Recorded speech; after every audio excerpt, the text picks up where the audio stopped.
Hello guys, तो आज का टॉपिक हम पढ़ेंगे लेवल्स ऑफ प्रिवेंशन कि क्या क्या लेवल्स ऑफ प्रिवेंशन होते हैं हमारे कम्युनिटी हेल्थ नर्सिंग में। तो यहाँ पे हम बेसिकली 5 लेवल्स ऑफ प्रिवेंशन पढ़ते हैं। Primordial, primary, secondary, tertiary and quaternary.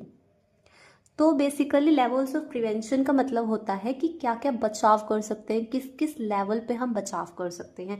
तो जो इसका सबसे फर्स्ट प्रिवेंशन आता है वो होता है प्राइमोर्डियल प्रिवेंशन।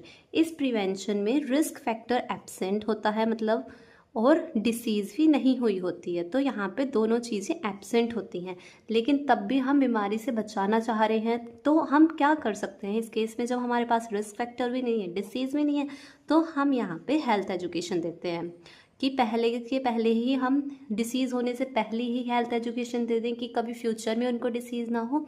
इसका बेस्ट एग्जांपल होगा कि जैसे हम बच्चों से कहते हैं कि डोंट स्टार्ट स्मोकिंग, कि कभी भी स्मोकिंग स्टार्ट मत करना।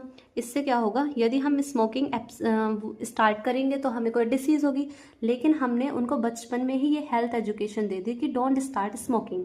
तो ये प्राइमोर्डियल का एग्जाम्पल है, क्योंकि देखो यहाँ पर रिस्क फैक्टर भी एब्सेंट है, डिसीज़ भी एब्सेंट है, तब भी हमने उनको वो हेल्थ एजुकेशन दी है। तो ये प्राइमोर्डियल का एग्जाम्पल है।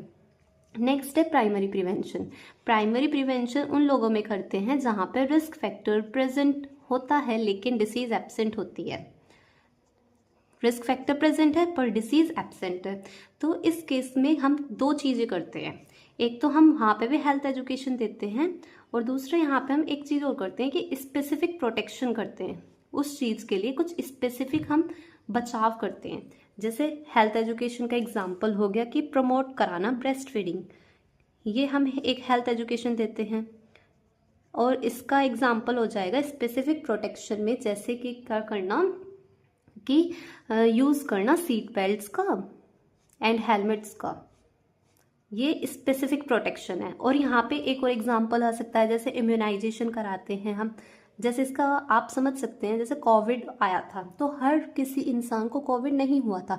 जिन लोगों को कोविड नहीं हुआ था हमने उनको पहले से ही वैक्सीन दे दी थी, कि मतलब वहाँ पे क्योंकि रिस्क फैक्टर प्रेजेंट था, उनको भी हो सकता था पर डिसीज़ नहीं हुई थी।